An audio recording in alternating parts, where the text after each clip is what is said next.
Hello అండి. నేను నిన్న సప్త శనివారాల వ్రతం అయితే స్టార్ట్ చేసుకున్నాను కదా! శుద్ధ ఏకాదశి రోజున.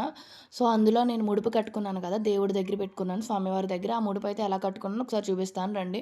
ఫస్ట్ అయితే వైట్ కలర్ క్లాత్ తీసుకొని, పసుపు, గంధం, అలానే పచ్చకర్పూరం ఈ 3 కలుపుకొని కొంచెం వాటర్ ఏసి ఆ క్లాత్‌ని అందులో ముంచి ఒక 2 అవర్స్ మాత్రం ఆరబెట్టుకుంటే ఆరిపోద్దండి నీట్‌గా ఇలా.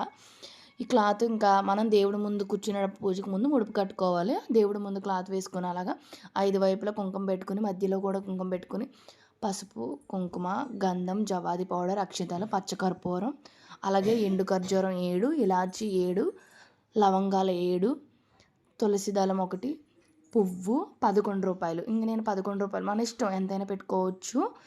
సున్నా రాకుండా చూసుకొని పెట్టుకోవాలి. మన ఇష్టం అది. ఈ 3 కట్టుకొని నేను ఒక కోరికైతే రాసుకున్నాను. ఆ కోరిక పేపర్‌లో రాసుకొని అందులో పెట్టుకొని 3 ముళ్ళైతే వచ్చేలా ఏసుకోవాలి. 3 ముళ్ళు ఫస్ట్ ముడి అలా 3 ముళ్ళేసుకొని తర్వాత వెనక్కి తిప్పుకొని తిరునామాలైతే రాసుకోవాలండి. తిరునామాలు రాసుకొని స్వామివారి దగ్గర 7 వారాలు పెట్టుకొని మనం పూజ చేసుకొని చిన్న తిరుపతి గాని, పెద్ద తిరుపతి గాని వెళ్ళినప్పుడు స్వామివారికి దండం పెట్టుకొని హుండీలో వేసుకోవచ్చు. మన వీడియో చూసి లైక్ చేయండి, షేర్ చేయండి, సబ్స్క్రైబ్ చేసుకోండి. By by.